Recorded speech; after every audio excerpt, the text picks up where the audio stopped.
Okay, we are live. ¿Qué tal, amigos? Stuart here from Spain Speaks with this evening's live stream, 7:40 p.m. It is Sunday, the 12th of October, an important day here in Spain, the 12th of October. We'll get to that in just a moment, but we'll look at some other news that has caught my attention today, some of the big stories, also some comments that have been left on the channel in recent times by viewers, and in the second half of this evening's live stream, we'll go into the chat and check out what is happening there. So if you are watching live this evening, say hello in the live stream chat. Don't be shy. Now, straight into the news and the big story. Lots of people have been waiting for this to happen. The end of passport stamping at European Union airports, and as of today, as we can see here, the EU has replaced passport stamps with a new electronic border system. From this Sunday, the European Union countries have begun implementing the new entry-exit system, EES, which replaces manual passport stamping with an electronic registration process for non-EU travelers entering or leaving the Schengen area. The system records biometric data, facial images, fingerprints, and entry-exit information to help detect overstays, identity fraud, and document misuse. The rollout will take place gradually over 6 months, allowing each of the 29 Schengen countries, excluding Cyprus and Ireland, to choose when and where to activate the system. Spain's Interior Ministry marked the launch at Madrid Barajas Airport, where 1,819 passengers were registered between 6 and 10 a.m. The ministry invested 83 million euros to prepare Spanish border posts, starting with airports, then land and sea borders. The EES, fully operational by April 2026, meets the EU's highest data protection standards and aims to make border crossings faster, safer, and more efficient. So, as we can see there, safer, faster and more efficient, the idea of this new system. I have seen some news articles. John, for example, viewer John sent me a link the other day saying that there could be queues of up to 4 hours with this new system, but the idea is the complete opposite, to get rid of those old passport controls where you had to get your passport stamped, as we know, dealing with police officers here in Spain. But now, biometric data, facial recognition, fingerprints, and the like. But of course, with the strict European Union data rules and regulations, the information should be safe. We will see, and if the queues do indeed start to occur at airports in Spain and other European Union countries, but the system, as we saw there, being rolled out gradually. So people coming into Spain's number one airport, Madrid Barajas, today, 1,800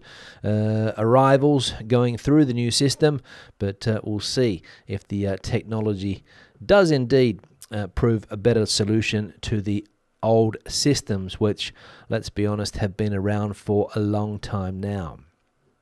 Now, as I said, today is an important day here in Spain, the 12th of October, the National Day, and all of the royal family sit down, watch a military parade go by, and politicians as well, of course.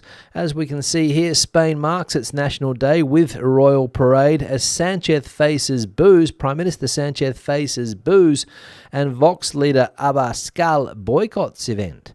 Spain celebrated its National Day on the 12th of October with the traditional armed forces parade in Madrid, presided over by King Felipe VI, Queen Letizia, Princess Leonor, and Infanta Sofia.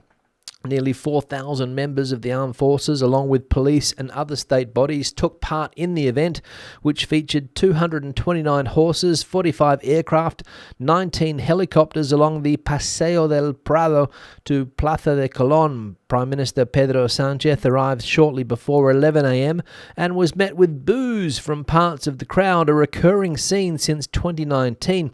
The parade began with the Royal Guards Honour Battalion, and for the first time, the new Mirlo formation of Pilatus C-21 aircraft replaced the iconic Patrulla Águila to paint Madrid's sky in the national colours.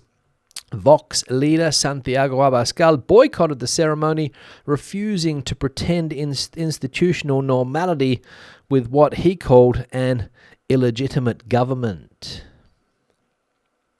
So never a dull moment on the 12th of October here in Spain. Prime Minister's getting booed at this event, or at least Prime Minister Sanchez, because as we know, the people that would normally attend this event, not pro-Sanchez people, probably didn't vote for Mr. Sanchez. And of course, the leader of the Vox party, which is growing in the polls here in Spain, especially among the younger generations, refusing to attend because the government is illegitimate, according to him. Sound familiar? Storm Alice has forced military deployment in Ibiza and triggers alerts along the Catalan coast. Heavy rainfall from the storm system known as Dana Alice has forced Spain's emergency services to deploy the Military Emergency Unit, the UME, to Ibiza after torrential downpours hit the Balearic Islands on Sunday afternoon. Residents of Ibiza and Formentera received an ES alert message at 5:20 p.m. urging maximum caution amid flooding risks. The airport in Ibiza was temporarily closed at 6 p.m. with 24 flights cancelled before operations gradually resumed around 7:30 p.m, according to AENA. Meanwhile, Catalonia's Civil Protection Authority has issued warnings for the Terres de l'Ebre region in southern Tarragona and extended the orange alert along the coast from Tarragona to Baix Llobregat. Citizens have been advised not to cross flood-prone areas as intense rain is expected to continue into the evening. Authorities across Catalonia and the Balearic Islands remain on high alert for further flooding and damage. So the far too common scenes at this time of the year, flooding and damage being caused by these storms, Ibiza being hit again, and Formentera and the Balearic Islands, Mallorca, also had its share of rain as well, as did Valencia, Murcia, parts of Castellón, Alicante, and these relentless storms dropping hundreds and hundreds of litres of water, sometimes in a very short time across those areas, and the drainage systems cannot cope, and lots of people's homes have been flooded, especially people that have ground story homes, ones that go out onto street level, and shops also and businesses that are on that ground level suffering flooding. I saw some restaurants that had that were completely full with water coming up to the knees in some cases, because of course they're in the wrong place when these rains hit, and of course the drainage systems, as I said, can't handle it. And the UME, that military emergency unit, being called to the Balearic Islands again, I think the second time in a matter of weeks, to that part of Spain, the Balearic Islands, which have been suffering these very heavy downpours and the subsequent issues. And the final piece of news, we'll have a look at it now, and it is that the city of Madrid is betting on luxury tourism as high-end hotels multiply.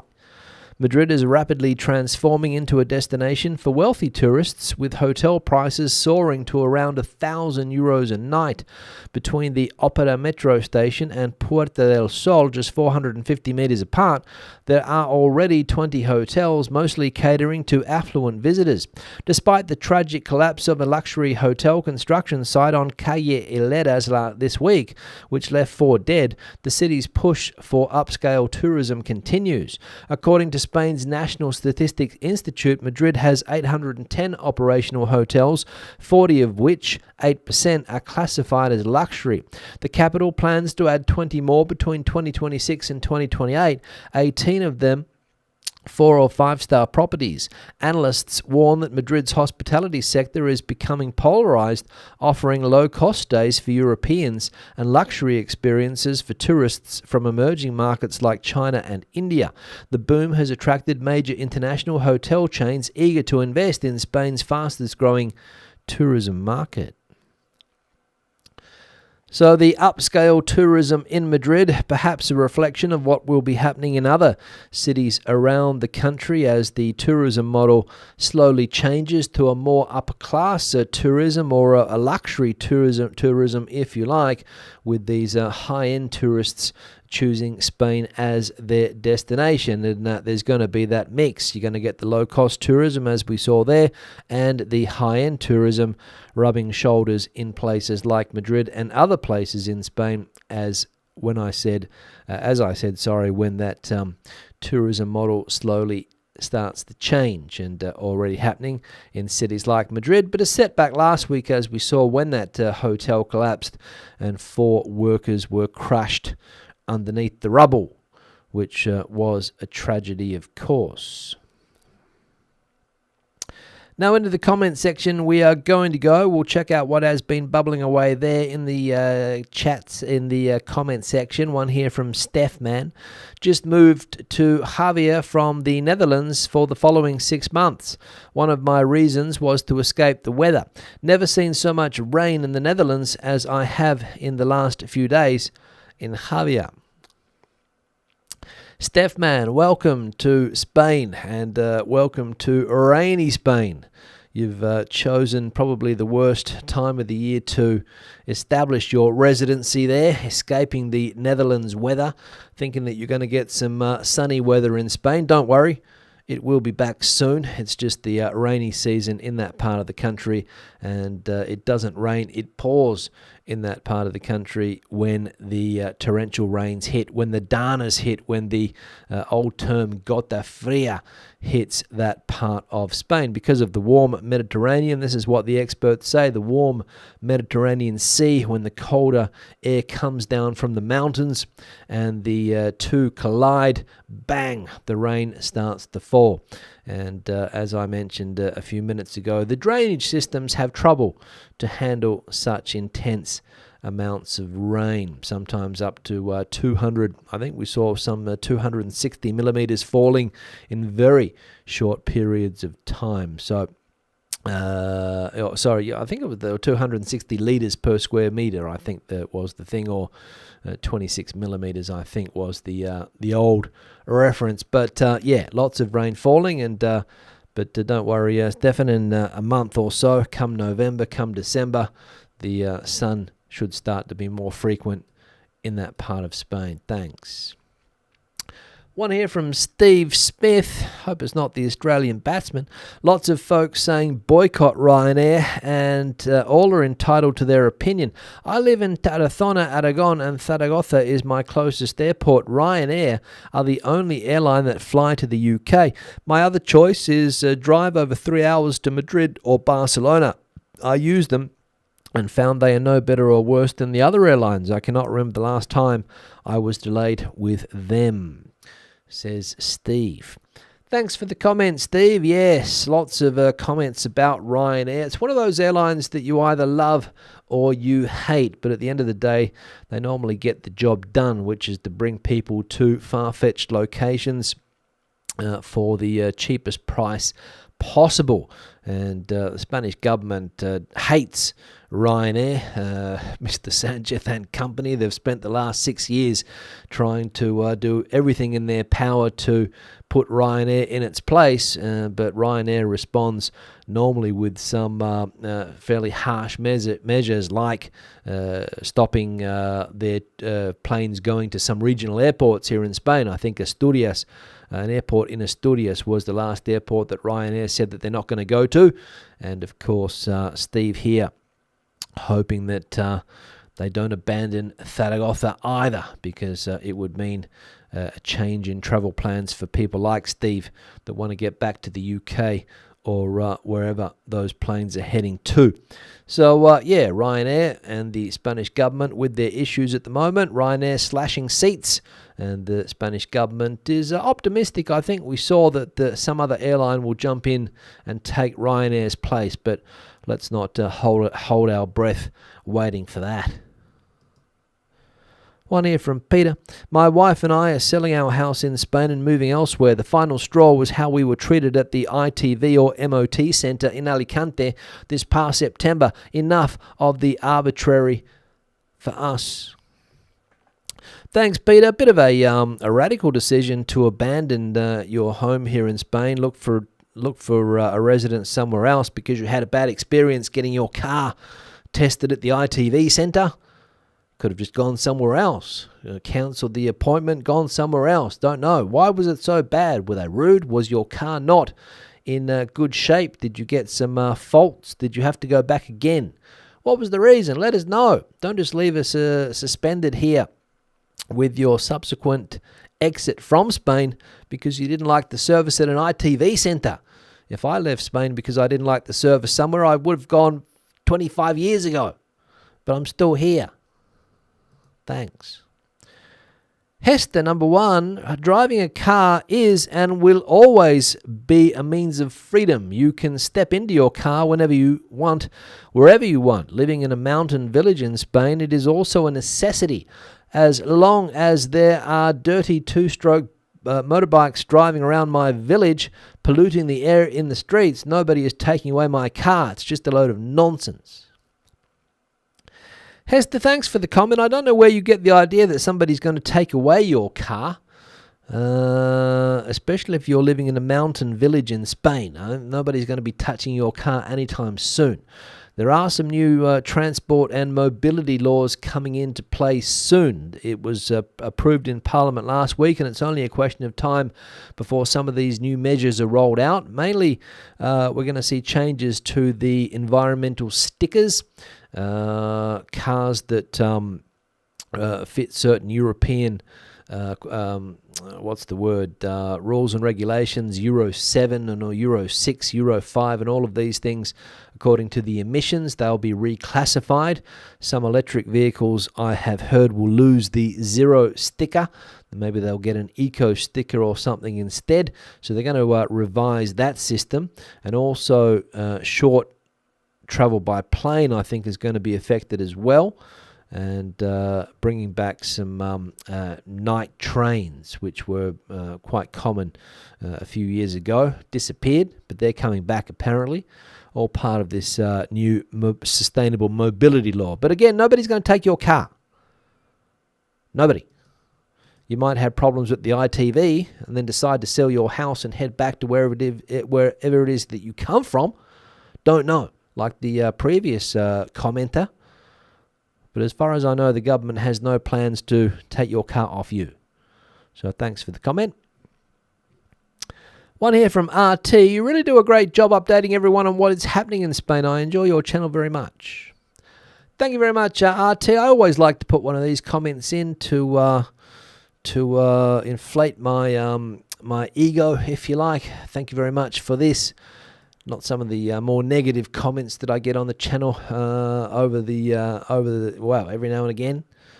I sometimes highlight those, and the reaction is not always positive. But thanks for the comment there. And the final one here from Top On. Stuart, walk on the sidewalks for your road safety.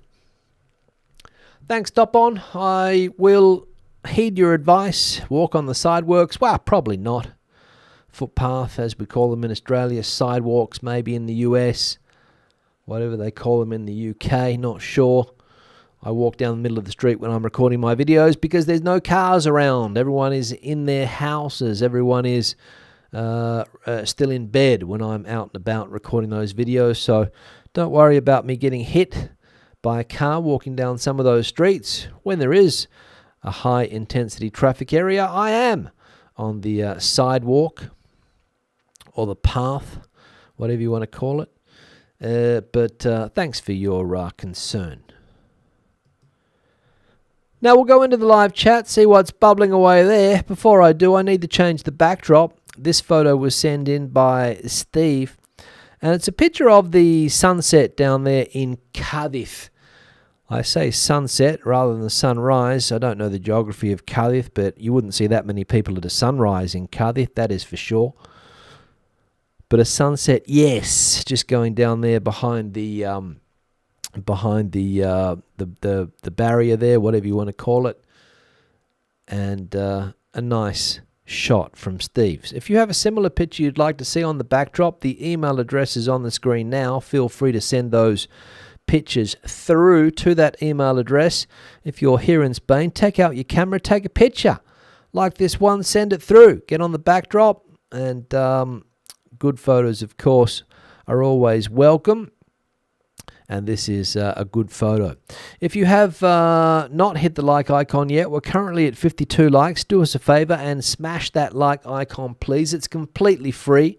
Won't cost you a cent. Just below the video, you will find it. So do us a favor, please. Hit that like icon. And also, as I said, if you've got something that you want to send me, spainspeaks@gmail.com is the email address. Thank you very much for that. People that have supported the channel in recent times, thank you very much for that, whether it's on the Super Chat, Super Thanks option on YouTube directly. People that have bought me a coffee, we can see the QR code up there in the corner. If you would like to buy me a coffee for the hard work that I do, thank you. And Patreon support is also very important to thank my patrons on Patreon. And also the channel members here, starting at 99 cents a month, you can support the channel. So thank you very much for considering that. And for the people that have already done, thank you greatly or muchly or whatever you say. Now I'm just going to de-blur the background so we can get the full image there. There we go. We've got the bloke on his little scooter there. Just over my shoulder. I'm going to go into the live chat, see what's bubbling away there. Let me scroll up to the top. Let's see what's going on here. I think I saw a super chat. We've got one here from Marcus, Spanish resident, of course.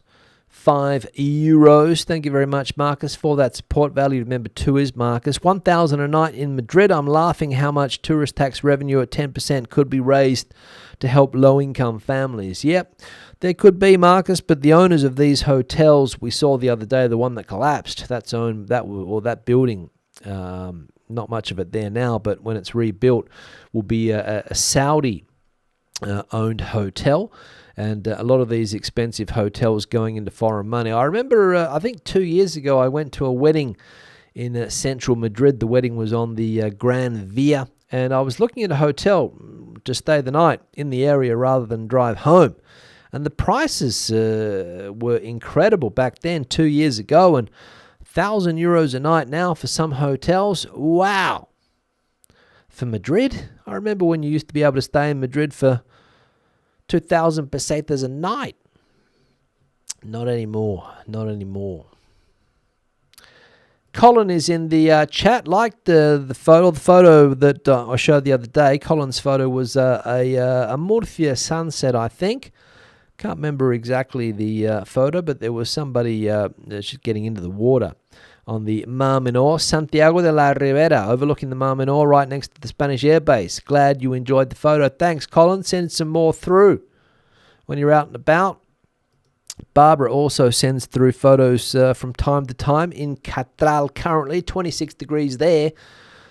And partly sunny. It looks like the rain has gone for now. Yes, Barbara, hopefully that is the case, that the Alice Dana storm has left the area. But, as we know, not really out of the woods until perhaps the middle of November, I would say, as far as these Dana storms are concerned. So we've had a taste this year, or at least that part of the world has. There's been no rain where I am here. So I imagine that we'll get some storms soon. So, yes, hopefully we won't get any alerts on the phone. It won't be too serious. Amanda, hello. All hope we all have a good week. Thanks, Amanda, for that. Good to see you in the chat. Harry, valued member in Benicassim for 2 weeks. Arrived on Tuesday. Martes, weather not the best, but it's Spain. And that'll do nicely. Harry coming in from Scotland. Down to Benicassim to see the family-in-law. Good luck with that, Harry. John, travelling to Spain, I think, so we'll catch up later this week. Have a great week. Thanks, John. Sani's in the chat also from Basingstoke. Hope we're having a good weekend. Thank you. Jazz Shed in the chat. Good evening, everyone, from a pleasant 23 degrees Calpe. Just off to meet some friends, so we'll catch up a little bit later. Thanks, the Jazz Shed. Tio Al is in the chat also. Hola mis amigos, and especialmente me. 17 degrees Celsius in an overcast Philadelphia, expecting a giant storm tomorrow, wishing I was in El Puerto de Santa Maria. Thanks, Al. We'll be back soon, no doubt. We'll be back soon, we imagine. Al, the Globetrotter. Stephen, valued member also, coming in from North London, calm and mild there. Rich is coming in from Florida. Hope you're doing well. Good to see you, Rich. Long time no see. I think it's been a few weeks at least, right? Bradley coming in from San Miguel de Salinas in Alicante. Maybe affected by rain over the last few days. Bradley, how are you? Kev coming in from Murcia, which also had a heavy rain episode. Hola todos, just walking the dog, back from walking the dog. Been a nice day. Looks like rain is coming in over the mountains now. Some more rain maybe for that part of Spain. Terry, valued member also, glad to catch a live chat whilst at my apartment, in Los Gallardos, Almeria. Spain always feels like home, although Brexit had made my plans to be retired here now much more difficult. I'm sure, Terry, that's the case for many, many people. Their plans to retire to somewhere in Europe, whether it be Portugal or whether it be Spain. Not impossible, of course, but not as easy as it would have been had the United Kingdom remained in the European Union, but that's not the case. Ronnie coming in from Benihoffa. Good to see you, Ronnie. Kathleen coming in from England, the Lake District up there in the north of the country. Often visits Spain and the beautiful island of La Palma where their son lives. Thanks, Kathleen. Yes, I imagine La Palma is a nice island down there in the Canaries. Was La Palma the one that had the volcano 5 years ago? Was that La Palma? I think it was. Gino's in the chat, hoping all is well. Good to see you, Gino. Still in Spain? Let us know. Gigi is in the chat, regular viewer and valued member, of course. Camino the Santiago expert is Gigi, writes various books, or has written various books. Greetings from somewhere between California and Arizona. Heading back home after a bit of a road trip. California was nice, but it's always nice to get home to surprise 33 degrees Celsius and lovely. Ronnie, thanks for the update on the enter and exits to Spain. No worries, Ronnie. We'll see. I mean, it's early stages yet. I've seen some other pundits on YouTube putting out videos where you would get the impression that the world is going to collapse, but it's in its infancy, early stages. And the idea, at least, is to reduce waiting times at passport control. So we'll see. We'll see. I haven't had the experience with it yet because obviously I haven't been in or out of the Schengen area. I move around the Schengen area, of course, but I don't come in or out of it like other people do. For example, the UK.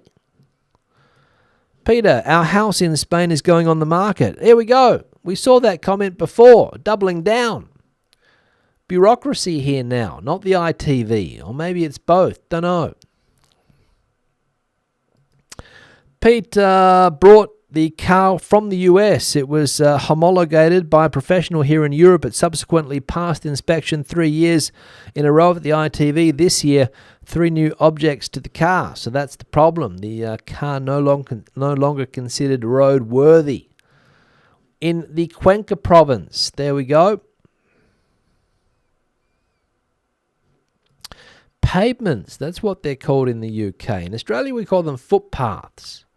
Sidewalks in the North American area, I imagine, and pavement. I thought it was something like that.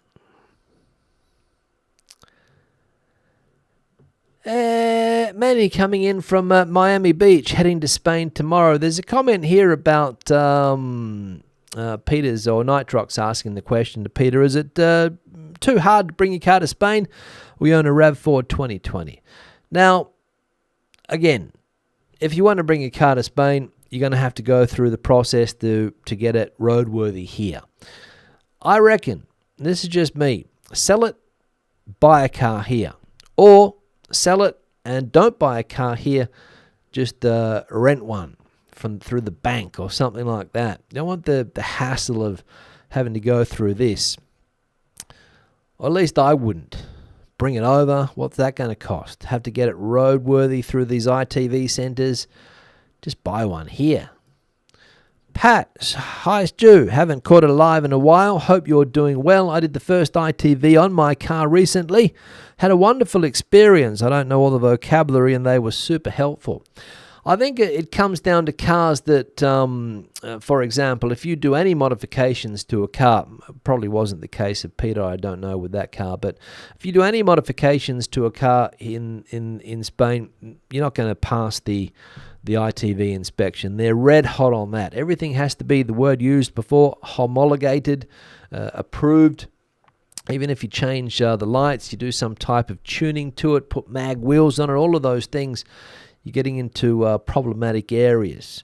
Touch the motor in any way, shape or form, very, very difficult. At least that's what I was told by an expert in the field recently. Press GB, what do you think of my what do you think my Canadian man? The passport regulations don't affect you, pal. Why did you leave Canada? Who is this person talking to? Is there somebody from Canada? Press GB in this chat that you're talking to, let us know.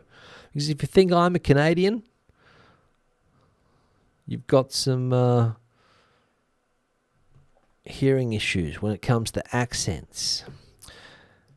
Daz222, hola todos, coming in from Lanzarote, 23.6, slight breeze, no storm recently, definitely due one. Thanks, Daz. Kathleen, yes, La Palma had the volcano erupting 5 years ago. They visited. Thanks for that, for getting back. Melissa's in the chat. Hola, Stu and everyone. Been recovering from a sprained foot. I hope you're better, Melissa, with that. Listening while doing a few tasks that required my attention. Have a great week as always. And as always, your channel is great. Thanks. Thanks for that, Melissa. And Manny's saying here, I would not take a car anywhere unless it's some crazy collector vehicle. Car is a car. Sell that thing and avoid all the problems. That would be my advice as well. And I reckon if you spoke to one of these gestor people here, one of these people that get the paperwork and get all of these things done for you, that would be their advice as well. Just buy a car here.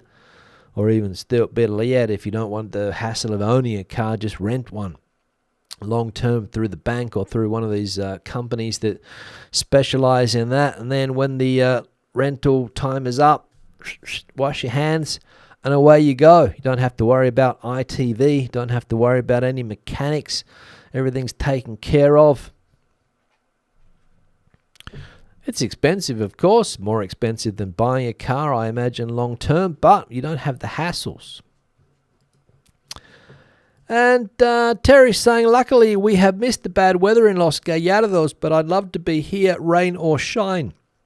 Oh, and here come the goat herd on the campo right in front of us. Love the sound of their bells. Thank you very much for that, Terry. Collins just sent me through another photo, so we'll check that one out probably on Tuesday. That's the end of the live stream. It's been a pleasure from your Canadian correspondent, according to some. That's all from me. Have a great rest of the day. Great start to the week. I'll be back again on Tuesday. Hasta luego. Adios. Hasta entonces. Bye-bye.